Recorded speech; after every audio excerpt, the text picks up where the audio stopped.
In today's video, I'm going to paint not one, but two models. We're going to paint this, and we're going to paint this. Send it.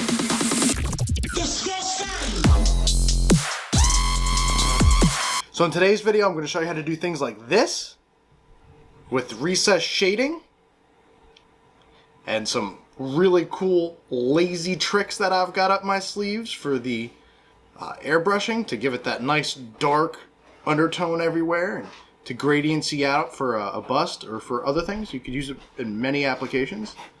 I'm going to show you how to do things like this, painting on fabric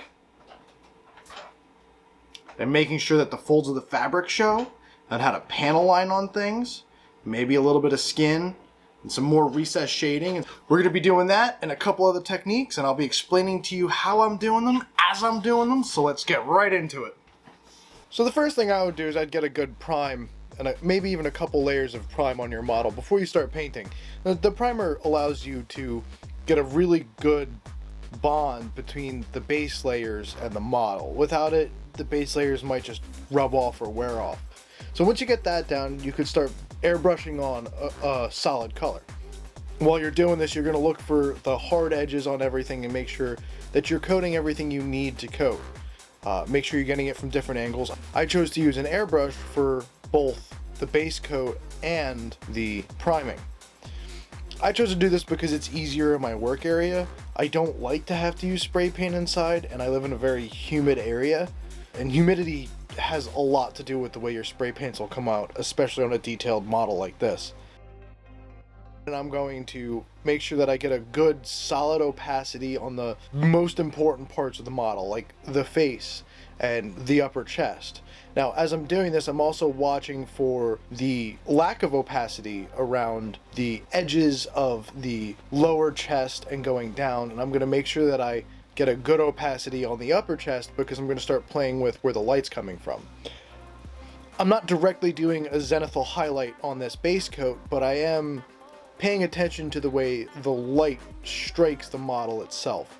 I want to make sure that I'm giving it a realistic lighting so that when I go back in the next steps, I can continue to use that as a blueprint.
So the next thing we're going to do is we're going to start getting our highlights on here to make it look like the sun is shining down. And I'm going to do this in a few stages, but they're pretty much all the same.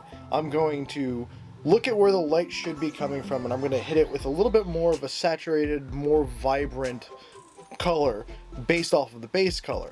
This will allow me to create the illusion that there is a light coming from somewhere. When you're doing this, you can do this in multiple layers, and that's what I chose to do. I hit it with a slightly brighter and a larger area, and I hit it again in the same areas with a slightly brighter than that in smaller areas to give it more of a pinpointed direction of where the light's coming.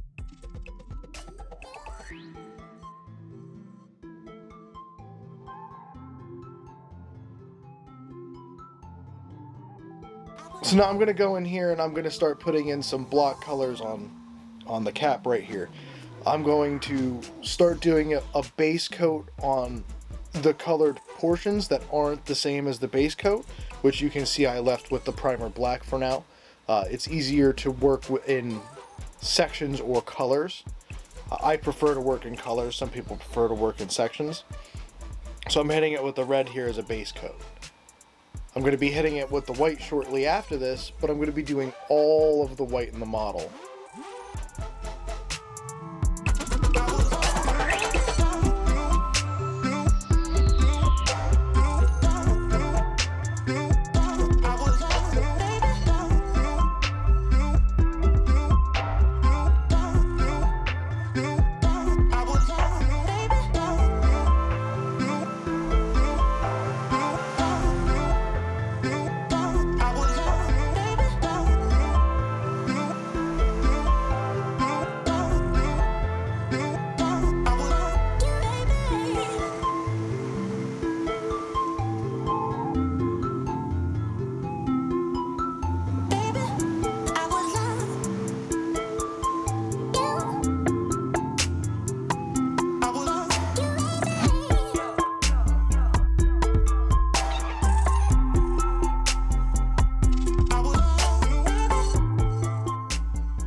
So now that we have all of our base colors chonked out in big old blocks, I'm going to do some recess shading. I did this on Spider-Man as well, but the recesses on Captain America were a lot larger, so it allowed me to show it better for the video. So I'm going to make sure that I don't have too much on my brush, but I want to make sure that there's enough for me to let it run just a little bit. And what you do is you paint on the inside of all of the lining in the model. So you want to make sure you're getting in all of the creases and all the crevices. Make sure you get in between every split that's supposed to be in the model. If it's a multi-piece model, you want to make sure that you're covering those splits up. And I'm going to go around everything, and I'm going to make sure that I get all of the deep areas so that I can make them darker, so that the base color makes it pop a little bit.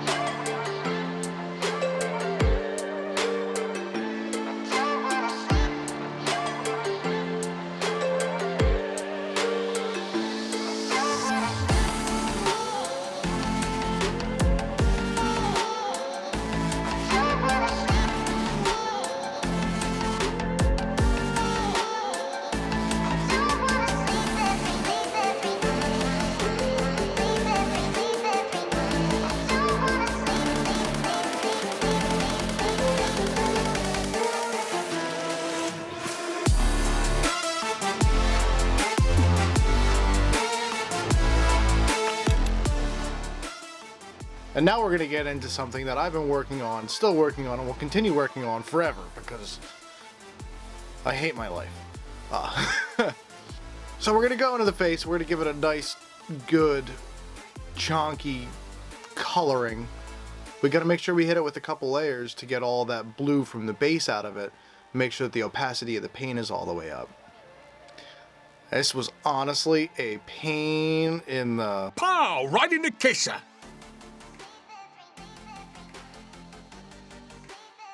So we're going to go back over to Spider-Man. We're going to get in some of these silver details now. The only ones that I noticed are the rebar on the base and some of the panel lining up over his shoulders.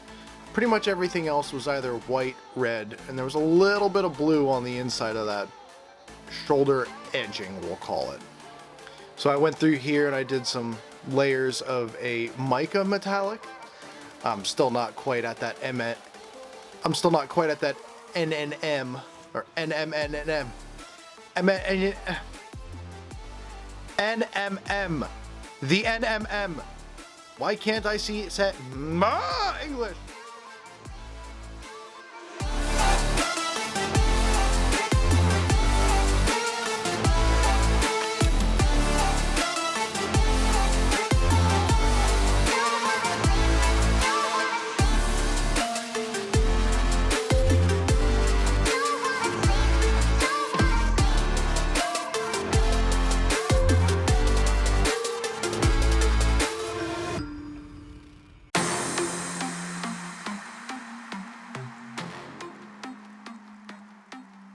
So I'm also going to go over some white details here. I'm going to get the eyes and I'm going to get his crest, but I have to make sure, just like on the face of Cap, that I get full opacity. absolute full opacity, otherwise it's just going to look murky and gray. Now, I definitely broke some rules that a lot of people will tell you, and to tell you the truth, I don't really care. If you ever look at any picture of Spider-Man, his eyes are almost always dead white. Full brightness white. I hadn't planned on putting a highlight in his eye because I wanted the natural shadow to do it for me. And it kind of worked out for me, and it kind of didn't. I should have gone just a little bit darker. Maybe put like a microscopic dot of black in the white, because if anybody knows, the second you put any kind of white and black or any kind of black and white, it immediately just goes gray.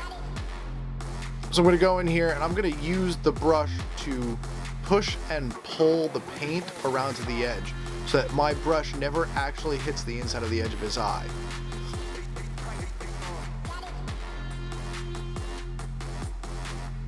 Now I'm going to do a little fun technique here that I'm not using the tip of the brush along these legs.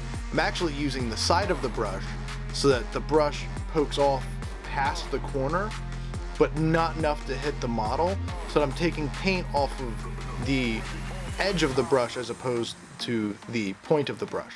And it allows me to create a nice crease that follows the form of whatever is raised off of his chest there, which is the legs and the center of the spider. And again, I'm going to make sure that I get good opacity on this. That opacity is going to be very important, especially when you go to take pictures, and make sure that all these layers of one color are put on with an extreme amount of layers. Like, water that stuff down and just go after it 7,000 times. So let's get back to Captain America here. I'm gonna recoat over my red, but I made it a little bit darker. My goal here is I want to make it darker so that I could bring the highlights up to that color. Oh, that was an extra hand. I swear I don't have 3 hands. I was just painting with my younger brother, trying to teach the youngins how to do. So back to the point. I am going to give it a darker base color so that I could bring up layer by layer on all of these edges and all of these folds in the cloth to make that the most prevalent color underneath the highlights of the cloth. And I did the same thing with the white, as you can see right now. So I'm basically just going to hit it with a darker color, and I'm going to make smaller and smaller highlights. Well, I'm going to start from a large highlight to a smaller highlight and a smaller highlight, all the way down to the brightest color I'll use. So I'm basically base coating it in the darkest color of the cloth, and then I'm highlighting over it a bazillion and a half times. It's time consuming, but it gives a fantastic effect. It's like panel lining, but chonky. Now I'm also gonna panel line the cloth here with the second to brightest color so that it gives it a good gradients and a good highlighting.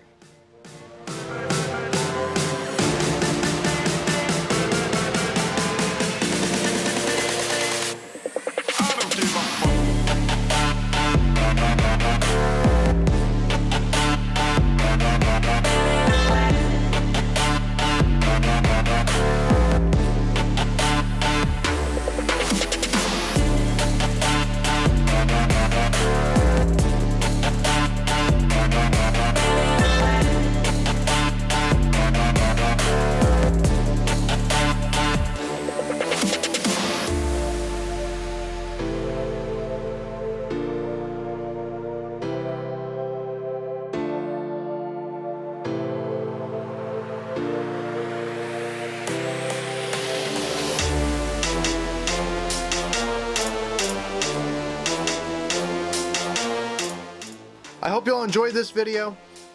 I had a lot of fun making these models. I'm really happy with the way they came out. I'm happy with the 3D prints. I'm happy with the printer.